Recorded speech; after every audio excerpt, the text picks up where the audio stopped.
Thank you for joining us today. We're going to start off and just go ahead and pause the video and write down some important dates in your life. Where would you place those events on a timeline like this? We have today's current year, and then the 2020 pandemic, the American Revolution, when Columbus sailed, the Tower of Pisa was built, Charlemagne was crowned ruler, when China was reunited, when Rome burned, and then we have the year 1 AD. But what was the year 1 AD like? To figure out what life was like in the year 1 AD, we are going to invite you to take this journey. To begin, we are going to start with this quote. Travel like this, and also of the strange historical kind we've done in these pages, should challenge us.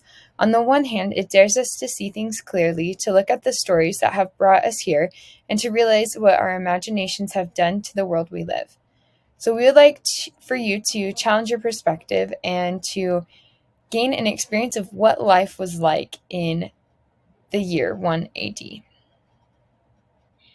To begin our journey in 1 AD, we will focus on Rome. First, we will need to understand the social structure. To help you better understand the social structure, we're going to relate it to animals. At the top of our social structure, we have the bear, as shown on your screen. They are the most powerful and strongest and have the access to the most resources. Next, we have the rabbit. They still have more options for resources, but unlike the bear, they have limited options. On our very bottom, we have the grass. This only receives water and light, or the bare necessities for what it needs to survive. Right. So the ruling class in Rome is kind of the same way. At the top, we have the patricians. You can relate those to the bears. The patricians are the people who are super rich, wealthy landowners who were the political leaders, the religious leaders, and the military leaders in society. And the emperor of Rome typically came from a good patrician family. So on our next tier, we have the plebeians, which are the everyday citizens in Rome. So you'll have bakers, craftsmen, builders. These people had a lot of resources, but they weren't able to access a good education, so most could not read or write. And then our last group of people were the slaves. They had no rights, and they were not considered to be citizens. And there were people who were prisoners of war, or those who people who Rome conquered back in the day. And so they outnumber the citizens as well. But what's really unique about the slaves in this civilization is that they were able to buy their freedom eventually, or they were set free by their masters. And so there was a variety of people living in Rome, but typically they would belong to these three classes. Now that we know more about the Roman classes, we're going to go ahead and learn more about what Rome was like in year 1. Some of the different types of clothing that they wore in ancient Rome were togas. So they had togas for all different types of occasions, different class level, all different types. One of the ones is the toga candida. So this is actually what people wore if they were going to be a candidate to run for office. And so here's a couple more examples. This is the toga trabea, which is usually reserved for the super rich people, the elite people, the aristocrats. This one is the toga praetexta, which is worn by magistrates or the young people around, who, if you weren't a slave, you would wear this garment if you were a citizen. And then this is the toga pulla, which is for funerals. And then the toga picta, which is the toga that for people who are in the military, like generals and the consuls, and usually the emperor as well. And then this last one is the toga pura, which is your everyday toga. The average citizen could wear it, so everyone wore togas from all different classes, but obviously, like she said, it depended on what class you wore. And so the way you tied it was different. You could have different colors. They were typically made of wool, so everyone had a toga for different occasions. Yeah. But one thing is only citizens were allowed to wear the togas. So if you're a slave, you were not allowed to wear the togas. And so we just kind of wanted to show you just a super, super easy way to wear a toga. It's a super simple one.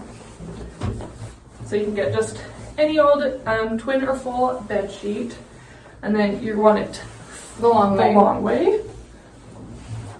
And then, so take your left side, and it's gonna come like up over top of your shoulder and over your arm. Then you're gonna go ahead and take your other side, kind of scrunch it up, and it's gonna go up over top of that same shoulder.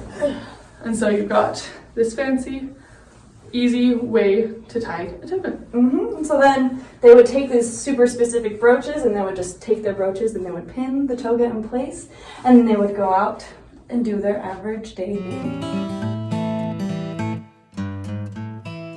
So now we're going to go into Roman calendars. So in Roman times and in year one, we needed to create a timeline or a calendar in order to keep track of all of the days. So how did they do that? Before there were days, there were phases of the moon. So in order to know what day it was, so today is February 2nd, they would look up in the sky and they would look at the different phases of the moon in order to determine which day or it is, depending on the shape of the moon. So depending on the moon shape, they came up with this calendar, so the Roman calendar. And because of the moon, they mapped it out with the months of March through December at the beginning. So this was their first kind of take on a calendar. And in their calendar, the months of January and February did not exist. So time was not relevant. So it was just like 2 months of like nothingness. I guess that would be nice to imagine, at least for me. So it was just March through December. But this just meant that it was a 6-month calendar. So there was, let's see, there's 31 days in the 6 months, and 4 of those months had 30 days in them. So that was their first calendar. But then this guy named Julius Caesar came around in 46 BC. So that was a long time ago. And he was the Roman statesman at the time, which meant he was kind of like the president of Rome, but he was also very smart and had his own ideas. So he looked at the moon and he decided we can't just have 2 months of doing nothing and no time existing. So he created a new calendar called the Julius calendar. And this calendar had 12 months instead of 10 months. And it has 365 days of the year. And he also came up with the idea of leap years. And we still use this calendar today. It sounds kind of familiar. We have 12 months of the year with 365 days. So because of Julius Caesar and because he looked up in the sky at the moon, we were able to get our calendar today. And I would invite you all to go look up at the moon tonight and figure out which phase of the moon it is. And you can always go on Google with your parents and look up this phase of the moon chart and see if the moon really does look like that on certain days. So like tonight or tomorrow night, see if the moon looks like that. See if you can track our calendar today.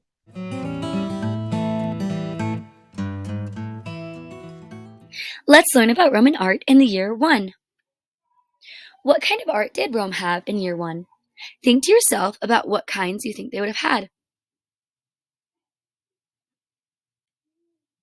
The first type that we're going to be discussing is paintings.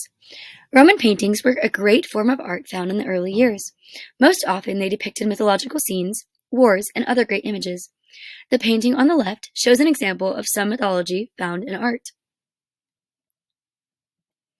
Statues are another common type of art found in Rome in the year 1. The early Roman years, statues were very detailed and highly favored. They would depict the perfect image of people with lots of details. The statues were also filled with highly naturalistic forms and balanced proportions. A great example is shown through the images on this slide. On the left, we have an image of a statue that is a soldier. This is important because Romans valued their soldiers. On the right, we have a statue of a male head. And on this statue, you can see how the hair is very detailed, hence showing the detail and specific proportions that they would put into their statues. Another thing to know about statues at this time is that only the higher ranking classes of Romans would be able to afford or have statues in their home or on their property. A next type of art that's found in Rome in the early years is architecture, and there are two main types. The first is columns. Columns were sculpted in fancy ways to decorate the buildings in the cities. There are three main types of columns: Doric, Ionic, and Corinthian, as shown on the screen. Buildings are another main type of architecture found. Roman architecture is very detailed and complex. They used arches and columns to help beautify and strengthen the buildings. As shown in the images on the screen, you can see how they have columns and detailed sculptings in their buildings to beautify them and make them more fancy and creative. Next, we have vases. Vases were used by many Romans of different social rankings to hold and carry things such as oils and liquids. Those in the upper or higher ranking classes would have vases that were more decorative and made out of finer materials. Much like other Roman art, they held depictions of either wars, mythology, events, or buildings, and were all very detailed and intricate. Most of the early Roman vases were orange and black, as shown through the image on the left. If they weren't orange and black, they were simple colors with detailed images on them. Now we're going to move on and make our own vases. Keep watching to learn how to do it. So what you'll need for this activity is a pot, some paint, a pencil, some paintbrushes, scissors, and then a silhouette of Roman art.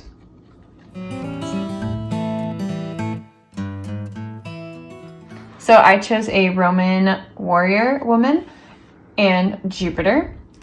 So what you're going to do is you're going to place them on your pot and you're going to trace around them because we are going to be making the silhouettes onto the pots.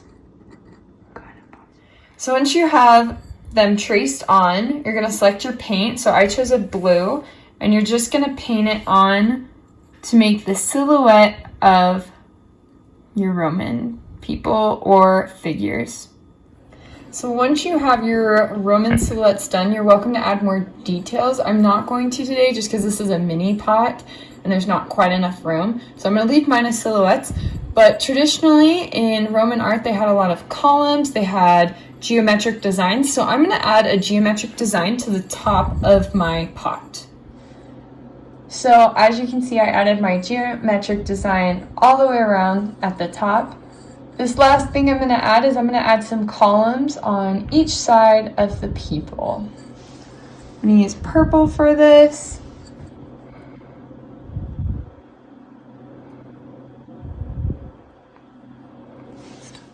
All right, so I added my columns and I made my Roman vase.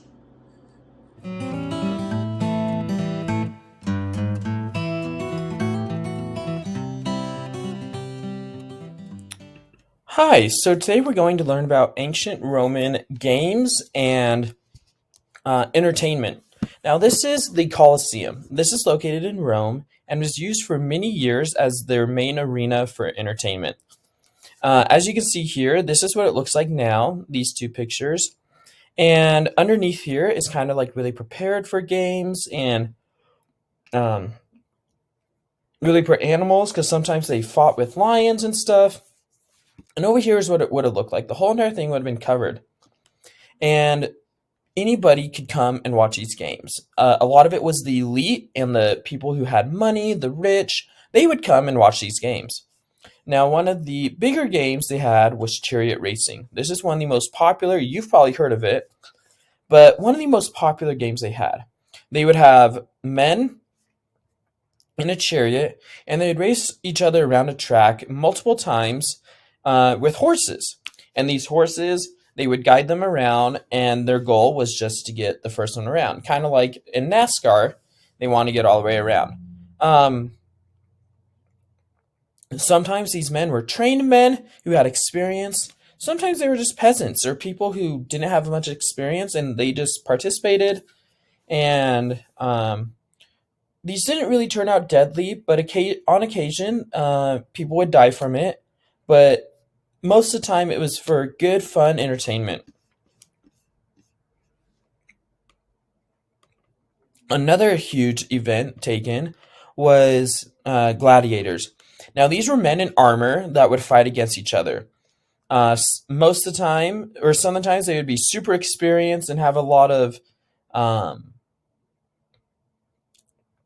training, but sometimes they didn't. Most of the time, they were in armor, and it was unfortunately a fight to the death. Now, some people were really good and didn't have to cause any blood, and then most of the time, they were really bloody. But this was something that somehow was entertainment back then. Nowadays, we probably wouldn't see it as such, but back then, this was huge for them. And lastly, we have a game that we might all be familiar with. It is Turnus Lapelli. And this is like a tic-tac-toe type game. It was, you'd want to get it across or like down, across. Now, these are examples from online. Reading up on it and learning about it shows that they might have had X's and O's, kind of like how we have now. But these are examples of what it would have looked like and how they would have played. And this would have been something smaller with, say, families or friends, something that you could have done in the classroom or with your siblings or whatever. So these are just a few examples of how the Romans took their entertainment back in the day and what they were able to do to have fun and entertain themselves when they weren't busy doing other things.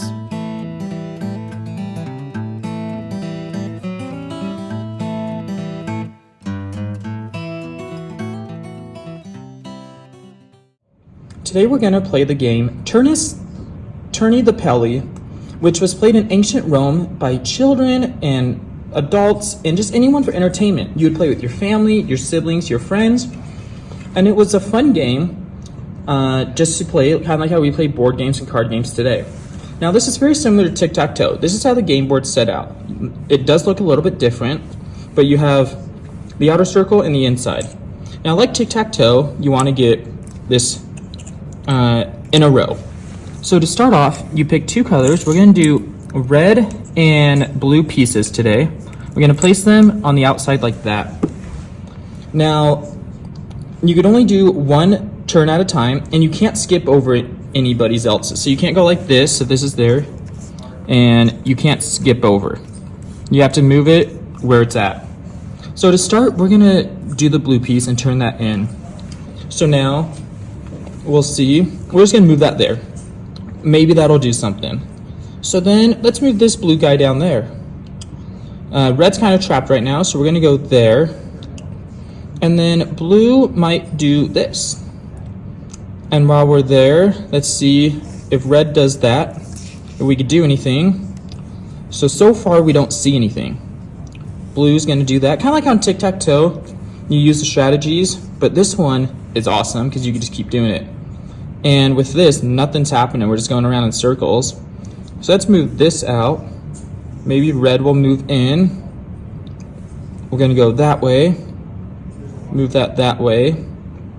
And then maybe that will move back. And then red we can move there. Blue can move there. And then red's going to move down there. Blue's going to move that way. Red moves in, and red wins. And that is a simple game of Turnus Lapelli that we could play. It looks kind of difficult, but in reality, it could be played really easily, and depending on your strategy and how you're able to do it, you could get it really well done.